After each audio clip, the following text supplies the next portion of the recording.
Normally we take it slow in the tour of wine country, but this weekend we're going faster than that bottle of Pinot you had last night. Welcome to the fastest half hour in sports. This is Around the Track. I'm your host, Gabe McDonald. And believe it or not, we've got just 7 races left in the Cup Series regular season. Of those, 2 more road courses, including this weekend in Northern Cali. And to break it all down, we've got 2 people whose names are big in NASCAR at the moment. Xfinity Series driver Garrett Smithley will be in studio with us, plus none other than Cinderella Man himself. The last seed in the in-season tournament, Dillon, is in Garage Confidential this weekend. And if you like Chicago, you're going to love Sonoma. Sidewinding turns going both left and right, multiple elevation changes as well. Something for the fans here, you won't see as much braking in Sonoma. A lot of S-style turns that will create passing opportunities for those experienced road racers. Sonoma went through a repave just a year and a half ago, so these guys won't quite have the road map that they're used to. In fact, expected to be very slick this weekend. And this will be a physically demanding race. It's going to be hot, and these guys got a lot more going on in the car with a road course rather than an oval. They need to be in tip-top condition to score a win at Sonoma. We don't do it a whole lot where we go back-to-back. I mean, there's only 7 on the schedule in general, so for them to have 2 of them back-to-back is definitely unique. From the driver's side, it is nice to get in a little bit of a rhythm. You just kind of have the same techniques and driving styles, so yeah, it'll definitely be different. I mean, every road course is vastly different. It's kind of nerve-wracking going through practice qualifying and even the race, trying to get that rhythm. So I think everybody goes to Sonoma and gets in a rhythm way quicker, way easier, finds the potential of their car in every corner. Yeah, I mean, back-to-back road courses is unique and cool, I think. But then, yeah, for me personally, going home is fun. I think for any of us, going out to the Napa Valley is awesome. So yeah, that's going to be tough. I always come out of these road courses with blisters on my hands from the shifter knob. So, I'm sure I'll have to do some precautionary work for next week going into Sonoma. And wine country is a very trendy spot, so let's do some track trends. Maybe winning the first stage isn't the best idea here. The Stage 1 winner finished outside the top 10 in each of the last 6 road course races. And those late stage heroics aren't exactly a trait in Northern Cali either. The driver who's led the most laps has won the race in 5 of the last 6. Be on the lookout for someone who's already won in 2025 so far. Only 1 driver in the last 6 races at Sonoma has notched their first win of that season. The outlier, of course, being Daniel Suarez back in 2022. The only other active drivers who have won here, Kyle Larson and Kyle Busch, who both have 2 checkered flags in wine country. It's time to bring in a new face to Around the Track, but he's no stranger to NASCAR fans everywhere. Driven more than 200 races at all 3 national levels of NASCAR. Been too long for you to make a debut, Garrett Smithley. Welcome to the show. I know. Hey, thanks for having me. And man, 200 starts. That's crazy. It just feels like just yesterday I had my first start. Yeah, absolutely. It's good to have you here for the first time as well. And another road course, which means that there's going to have a completely different setup than we've had at a lot of the ovals this season. Of course, Sonoma itself has had a lot of changes over the years. We talked about the repave. What's going to be the key to victory in Northern California for the field this weekend? Yeah, honestly, this is very new pavement, right? This is the 2nd year that they've had the new pavement. I got to drive it last year. Could not believe the grip. But it's been a year. There's a lot of different weather that happens out there, so I think it's going to age a little bit. I think it's going to be a little bit slicker. Still got to attack it. Still got to be super aggressive when you go out there. Absolutely. We know who clearly the favorite is after this past weekend in Chicago. SVG, the new road course ace in the sport. Complete domination last week. Held off other road course aces, guys like Tyler Reddick, AJ Allmendinger, a wily veteran himself. The road courses themselves have really pushed SVG up the playoff points as well, setting up for success when we do hit the playoffs after these next 7 races. He did win here last year in the Xfinity Series. Would you say this is his race to lose this weekend? I would say so. I mean, he's obviously the odds-on favorite getting in there, and he's got so much confidence. I mean, he's back-to-back wins in the Cup Series. Swept last week at Chicago. True. So I think he's definitely the odds-on favorite, but you got to get to the checker flag. So there's a lot of things that are going to happen. It wasn't a cakewalk for him last week. There was a lot of strategy that was playing. He had to pass a lot of cars, so he's going to have to work for it. And we saw a lot of guys last week that were up there towards the field too. Tyler Reddick, maybe if he had a few more laps, could have got a win there. Who are some other guys that are going to be looking out for this weekend to maybe compete with SVG? Yeah, I think Ty Gibbs has kind of been on SVG's heels as of late. You got to say AJ Allmendinger. Yeah. Chase Elliott, Kyle Larson, he won there last year. True. So I think he's going to be one to beat. But again, I think it's SVG's to lose. Yeah, absolutely. One of the best in the sport right now, especially at this style of racing. And we've been seeing this a lot more as of late. The crew chiefs going with the pit plan. They usually have to make multiple audibles due to an excessive amount of cautions at these road course races. What would it be normally as far as their plan going in, and how many plans are, some crew chiefs are going to have going into a race like this? Yeah, I think the crew chiefs love these road courses because there's so much more strategy than on an oval. You can flip the stages, you can short pit, when we get to the end of the stages, you got to pit before they close the pit road. Usually about lap 4-3 to go in that stage, but once you flip those, it sets you up to get up front for that next stage. So there's going to be a lot of strategy out there, and these guys are going to have to work really hard at it. And last year we saw 7 cautions in the first 41 laps at Sonoma. So how is that going to impact a race like this, especially when you talk about the improved grip and stuff and how slick it's going to be out there too? Totally. I think you just have to be so aggressive, and you got to keep your track position. You cannot make any mistakes. Sure. You have to execute, and that's what it's going to take to get to victory lane. Yeah, and we're, of course, talking about silly season. It's alive and well in the sport, and it's really the breakup that we saw last week that got things started. As we reported here on Around the Track, Trackhouse and Daniel Suarez, who's won at Sonoma, they've agreed to part ways at the end of this season. Daniel recently said it's in part because he didn't think he was being heard in the organization. First off, Garrett, is this the right move for Trackhouse, and where could Suarez end up, whether in another place in the Cup Series or possibly taking a step down? Yeah, I mean, I think you obviously saw kind of this coming. There was going to be some changes, right? I mean, with Connor Zillage as their development driver, it's looking like he's going to fill that seat. But you just never know what happens behind closed doors. Obviously, Daniel felt a certain way. It's tough. I mean, this is the top of the top, so it's so difficult to compete. I think Daniel has an opportunity here. He's a past winner here at Sonoma, doesn't have a ride, so I think, look for him to be strong this weekend as well. Yeah, it would be a good way to get a win and still get into the playoffs and make the most Absolutely. of that last season in the 99 car. Well, Garrett is sticking around because he wants to hear from the man who's taking NASCAR by storm by taking out everybody's favorite driver, and Brad Keselowski. It's changed everything about me as a person. I think I came into this young, kind of cocky, had the world in my hands feeling, to where now I'm just full of gratitude. Cinderella Man is at it again. Ty Dillon certainly has fans talking right now because of the in-season tournament. However, he's focused on being grateful for his opportunities in the Cup Series. We'll hear from him next on this week's Garage Confidential. And the Monster Mile is looming for NASCAR's elite, and one team is calling on someone who slayed Dover Motor Speedway before to get them a win. Find out who in just a bit. And Garrett, have you ever had a confrontation on pit road in your career? Just a few, nothing ever physical. Yeah, thankfully. Thankfully so. And we've had a few boil over recently, but who's got the biggest beef on the track right now? We discuss when Around the Track continues.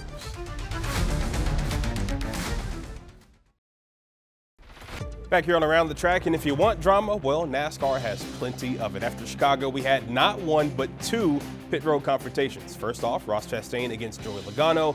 Joey says Ross admitted to intentionally wrecking Logano over what we don't know, but those 2 are something to watch for coming up this weekend. Then we had Alex Bowman and Bubba Wallace. These 2 were pitted against each other in the in-season tournament, and just like last year in Chicago, they raced each other very hard until the very end, hard enough that the 2 had a chat after the race. So who had the more legitimate beef? We bring back Garrett Smithley here. When you look at this past weekend in those pit road confrontations, who do you think had the most, just legitimate beef there? Do you think, was it Boba and Alex Bowman, or Joey and Ross? Joey's pretty frustrated after that one too. Well, first, the best drama is drama that I'm not a part of, and I can watch it from afar. So I was actually on pit road watching Joey Logano talking to Ross. He was heated, and Ross must have made some type of comment because Joey left and came back for more. Oh, he wanted it, Yeah, so, I think probably the most legitimate beef here is Ross and Joey. Yeah. Because it sounds like that after Bowman and Bubba talked, they kind of... You could see them smiling when they were walking away. Exactly. They kind of smoothed everything out. Yeah. So I think it's definitely Ross and Joey here. At the end of these races, especially these road course races, it seems like we all lose our minds as race car drivers. And, Chicago was so difficult to pass, and there was beating and banging and everything. So it was definitely entertaining for sure. Yeah, the 22 and the 1, certainly going to be two guys to watch for this weekend. Well, this could create some more beef. We're down to just 8 drivers in the in-season challenge, and we've got storylines galore in our quarterfinal round. For the first time in the $1 Million tournament, teammates are going to be going up against each other. The drivers of Legacy Motor Club, John Hunter Nemechek in the 42 and Eric Jones in the 43, are pitted against each other this weekend. Ryan Preece, he's been running well for RFK. He gets the new favorite in the clubhouse in Tyler Reddick. Ty Gibbs, like you talked about earlier, has been putting in performance after performance. He'll be a tough out against Zane Smith. And then you have Alex Bowman. He gets to play Mr. Cinderella, Colleague Racing's Ty Dillon in that 10 car. So of these matchups, which one's the most intriguing, and who do you like to emerge out of this quarterfinal round? Yeah, there's so many compelling stories here. I gotta stick with Ty Dillon. Yeah. I mean, he has just been the underdog here. Cinderella story, as you talked about. So I'm gonna go Ty Dillon. He's gonna keep the train rolling. The Tyler Reddick matchup, I think that's one that a lot of people are going to be watching too. I think the teammates is probably another interesting one when you think about John Hunter Nemechek and Eric Jones going against each other. So 8 drivers left. We'll see who emerges and gets that $1 Million prize after the race at the Brickyard in a couple of weeks. So speaking of Dillon, did anyone think he would be in this position? Well, he did. Out of the shadows of Colleague Racing, the grandson of Richard Childress is showing the world that he can hang with NASCAR's best. And he hung out with our Casey Funderburg in this week's Garage Confidential.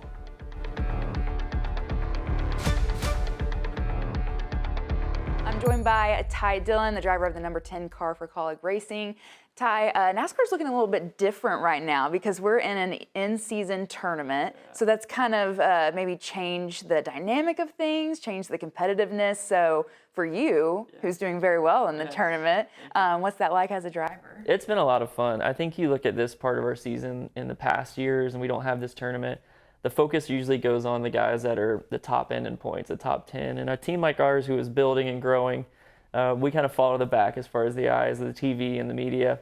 And what this has done is like given us a chance to show some personality, show the fights that we're in, getting us a little more attention. So it's been a lot of fun. What did you say? I just beat your all's favorite driver. Yeah. Had to give it back to Denny. You know, he's got his Denny versus the world thing going on, and we eliminated him in the first round. So glad he understood. He had some fun with it as well, but had to pick on his fans a little bit. Well, and as a driver, having just like something extra to go along with your all season to get people more involved and maybe open the sport up even to more people. How is that like knowing there's might be more eyes on you guys right now? Absolutely. I've felt it firsthand, just being kind of the underdog, the 32 seed that's worked our way to the final 8, the elite 8, so to speak, of our tournament. Have been getting a lot more attention during the week and a lot more follows on social media. So it's been a hit for us. You said, coming in as the underdog, and I feel like that's kind of been your story the last few years, having to step away from Cups full time and go into trucks full time. So what was that, having to make that decision?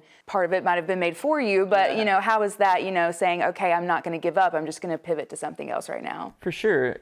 In life, when you're kind of projecting your future, you never adjust for those kind of things happening. And luckily I've been through it a couple times, and I would never change the step backs in my career to have a different career. It's made me who I am. It's given me such appreciation and gratitude for the moments that we do have success. I feel like over my career, it's been a 12-year career and 7 years in the Cup Series full-time, I've built this undenying resilience that helps me on and off the track. Do you remember when you kind of realized, okay, actually I'm really grateful for what happened to me? Yeah, so last year during the Truck Series was kind of the second time it happened to me.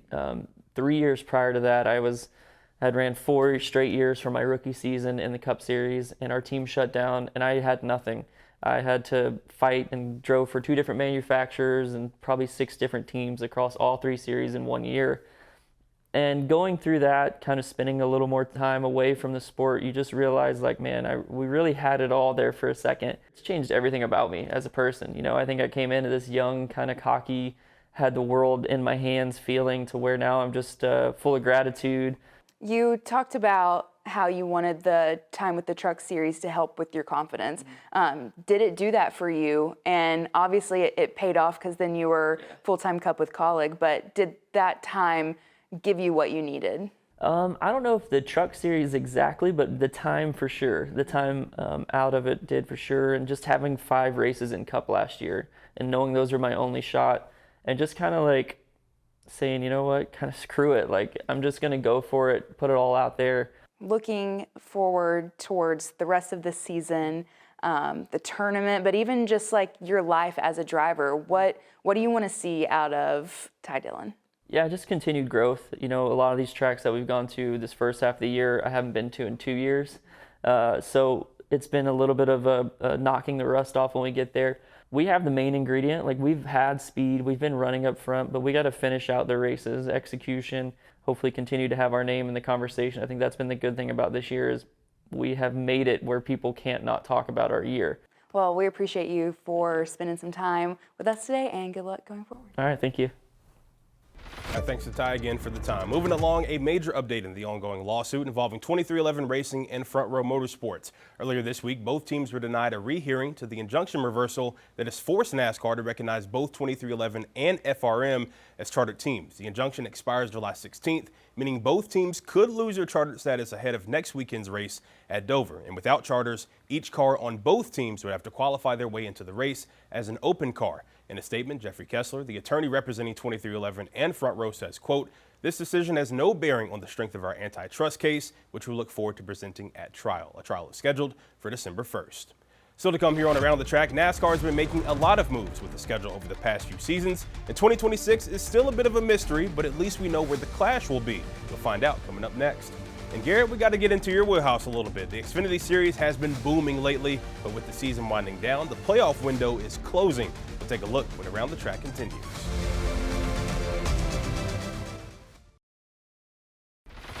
Back here on Around the Track, we're clashing at a grassroots track at least one more time. NASCAR announcing this week that the preseason race The Clash will do a second year in a row at historic Bowman Gray Stadium in Winston-Salem, North Carolina. This will be just the second Cup Series event at Bowman Gray since 1971. Jesse Elliott, of course, winning this year's return to Bowman Gray. The quarter mile, affectionately known as the Madhouse, will run on February 1st, 2026. Bowman Gray, of course, the historic site of where NASCAR started running its inaugural weekly sanctioned races. The Truex family dominates at Dover. That's probably why Sam Hunt Racing has tabbed Ryan Truex to defend his title next week at the Monster Mile. Truex, who has been the reserve driver for Joe Gibbs Racing in the Cup Series, won last year's Xfinity race at Dover in the 20 car. This year, he'll pilot the Sam Hunt 24. Get this first, the sponsor for his car, the New Jersey State Police. Yes, we know Dover is in Delaware, but Jersey is Truex's home state. He's going for a three-peat up there in the Xfinity Series at the Monster Mile. And he might not be able to run for an Xfinity Series championship, but these guys can. Here are your updated standings going into this weekend. 7 spots locked in for now, with 5 still up for grabs. Sam Mayer has a pretty solid grip on that first spot on points. Ricky Carson-Quapple and Sheldon Creed, they're okay for now, though. Jeb Burton and Taylor Gray are right there on the cut line. Then you have Harrison Burton. He's on the outside looking in, but just by 8 points. Ryan Sieg is 30 points out, Christian Eck is 60, and then those guys along with Dean Thompson, Daniel Dye, and the rest of the field most likely looking at a must-win situation. Back here with Garrett Smithley, obviously Allgaier, Austin Hill, and the Zillishes of the world, they have dominated so far in the series, but of those who haven't punched a ticket to the playoffs just yet, who should we be looking at to get that win pretty soon? I think it's pretty impressive that Jeb Burton's up there. Yeah. He's still kind of with a mid-level team. Jordan Anderson Racing's done such a great job building that team up. I think there's a couple times that he could have won this year. Look for him to be strong, coming up at Talladega in a little bit. Pretty cool to have cousins, Harrison Burton and Jeb Burton, kind of fighting for that playoff. What do you, Harrison Burton, you mentioned him obviously last year in the Cup Series, kind of taking that step down. What do you make of just what he's been able to make of this season after everything ended at the end of last year with the Wood brothers? Yeah, I think it's great. I think he's really done a great job with that 25 car, building that thing back up to where it's competitive. Yeah. Obviously, he's on that cut line. He's had some really strong runs in it, and I just anticipate him to get it better and better. Yeah, we'll see if we can get that checkered flag pretty soon. Well, it was Amazon Prime Days recently. You know how much a rugby ball costs on there? Well, Trackhouse better have stocked up for SVG's victory celebrations. Is he our pick for Sonoma? We got the odds from the books and our picks coming up next right here on Around the Track.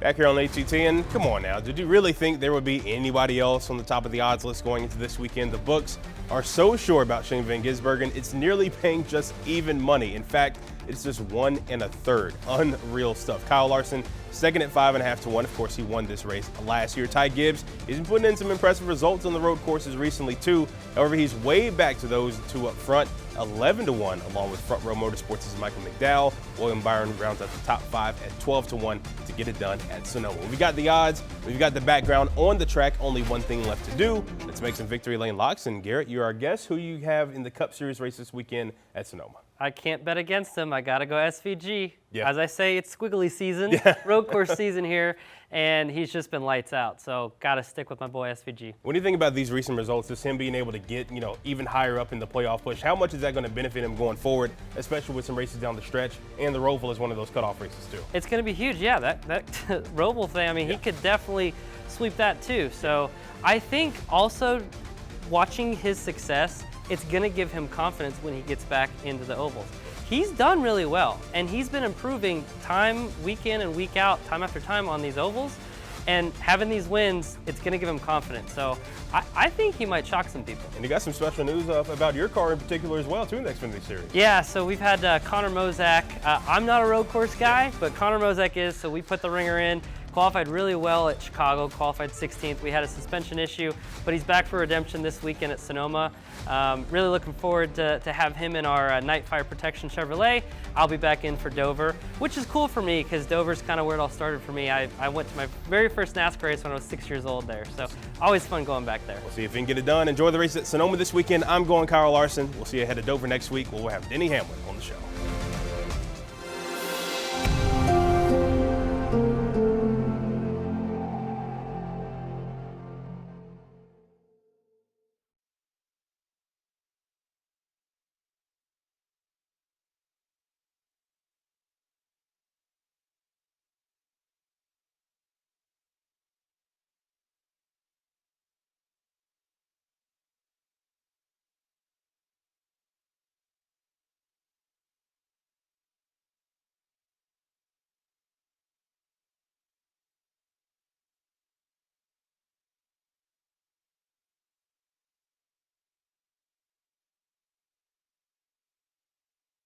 Queen City News Plus. Just search Queen City News on your smart TV's app store.